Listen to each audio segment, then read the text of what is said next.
नमस्कार.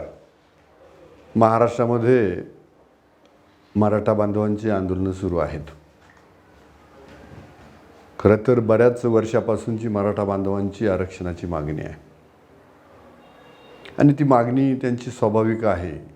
त्यांना 100% आरक्षण भेटलं पाहिजे. मागच्या काळात युती सरकारच्या काळामध्ये तो प्रयत्न झाला, परंतु ते आरक्षण टिकलं गेलं नाही. आताही सरकारच्या भूमिकेत आहे की हे आरक्षण दिलं तर टिकलं कसं जाईल आणि आरक्षण देताना इतरांच्या कुणाच्याही आरक्षणाला धक्का लागणार नाही अशी सगळी भूमिका सरकारची आहे आणि त्यासाठी वेळ मागवला जातोय. तशी सगळे रात्रंदिवस याच्यावरती काम चालू आहे. माली सरकारला ह्या आंदोलनाला तर मी मराठा बांधवांना स्वतंत्र आरक्षण मिळावं ह्या मागणीसाठी माझा ह्या आंदोलनाला जाहीर पाठिंबा आहे आणि मला वाटतं सरकारची भूमिका तशीच आहे की स्वतंत्र आरक्षण देऊन इतरांना कुणालाही त्रास होणार नाही किंवा त्यांचं आरक्षण हिसकावलं जाणार नाही, कुणालाही दुखवण्याची यामध्ये भावना नाही. तर असं सगळं व्हावं आणि यासाठी लवकरात लवकर हा निर्णय घेतला जावा. तातडीनं विशेष अधिवेशन बोलवलं जावं आणि त्यामध्ये हा प्रश्न मार्गी लागावा.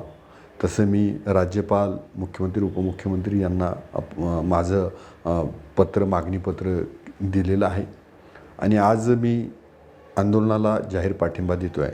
आंदोलनकर्ते आमच्या अकोल्यात जे काही उपोषणाला बसलेत, साखळी उपोषण चालू आहे, त्यांच्याशी संवाद झाला असता त्यांच्याकडनं तुम्ही जाहीर पाठिंबा देऊ शकाल, परंतु आंदोलनस्थळी आम्ही कुठल्याही आमदार, खासदार किंवा कुणाला येऊ देणार नाही. म्हणून जो काही त्यांनी आंदोलनाचा पवित्रा आहे, त्यांनी ज्या पद्धतीनं त्यांची नियमावली बनवली आहे तो त्यांचा भाग आहे. मी ह्या मराठा समाजाच्या आरक्षणाला मी जाहीर पाठिंबा देतो आहे. त्यांना स्वतंत्र आरक्षण भेटावं आणि सरकारनं लवकरात लवकर निर्णय घ्या. धन्यवाद. आमदार साहेब, गावोगावी राजकीय नेत्यांना मराठा आंदोलन बंदी केली जाते, याबाबत तुम्हाला काय वाटतंय? तुम्ही आता सत्तेत आहात, इतरही यापूर्वी दिलं होतं आरक्षण पण ते टिकत नाहीये. कुठेतरी राजकीय लोकांना टार्गेट केलं जात आहे की त्यांची भूमिका रास्त आहे. आता काय होतं की बरेच जे काही सामान्य लोक आहेत, सरळ लोक आहेत, हे सरळ आरक्षणासाठी काम करत आहेत. पण त्याच्यात असेही काही घटक आहेत की ह्या महायुतीच्या किंवा सरकारच्या विरोधातली जी मंडळी आहे त्यात हे वातावरण निर्माण झालं आहे. तर याचा कुठंतरी फायदा घेऊन ते त्यांचं चलती करून घ्यायला पाहत आहे असंही काही ठिकाणी आहे. काही ठिकाणी खरोखर लोकांसाठी गावबंद तीव्रता वाढावी या आंदोलनाची आणि बऱ्याच जणांची भावना आहे की अरे हे वातावरण सिगेला गेलं, हे वातावरण जर आज आपण टिकून ठेवलं किंवा अजून याचा रेपो वाढवला तर आपल्याला आरक्षण भेटू शकेल अशाही भावनेतून गावबंदी आहे.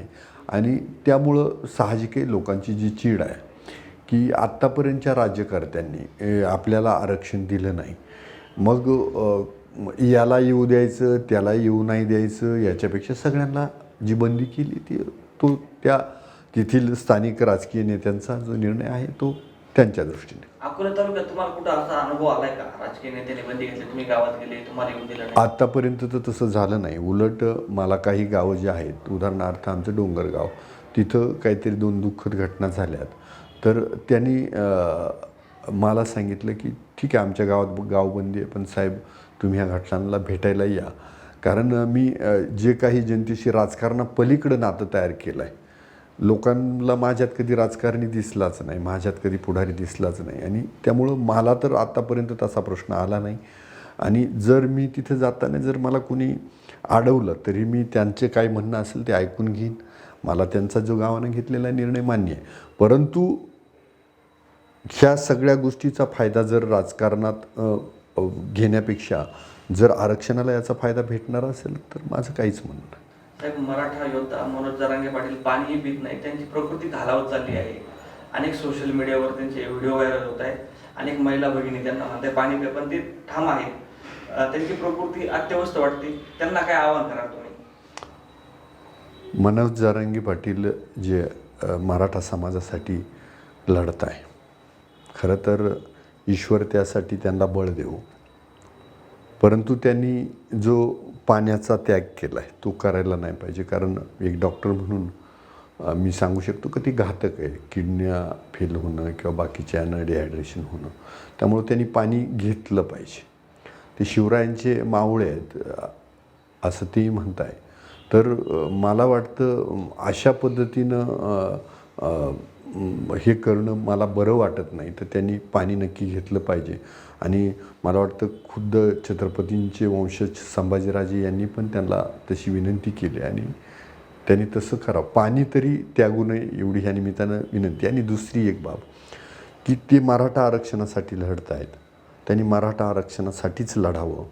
त्यांनी जो काही धनगर समाजाच्या आरक्षणासाठी मी पाठिंबा देतो आहे तर तो कृपा करून त्यांनी देऊ नये. कारण धनगर आदिवासी हा वाद वेगळा आहे. धनगड आणि धनगर याच्यावरतून संघर्ष आहे. डॉक्टर बाबासाहेब आंबेडकरांनी SC आणि STला जे संविधानिक आरक्षण दिलं आहे तर ह्या संविधानिक आरक्षणात आम्ही आहोत. त्यामुळं मराठा बांधवाच्या आरक्षणाला त्यांनी पाठिंबा लढावं. धनगर बांधवांना आरक्षण द्यायचं असेल तर त्यांची स्वतंत्र आरक्षणाची मागणी असेल त्यासाठी त्यांनी पाठिंबा द्यावा. परंतु धनगरांना आदिवासींमध्ये घ्यावं यासाठी पाठिंबा देऊ नये ही पण त्यांना विनंती आहे.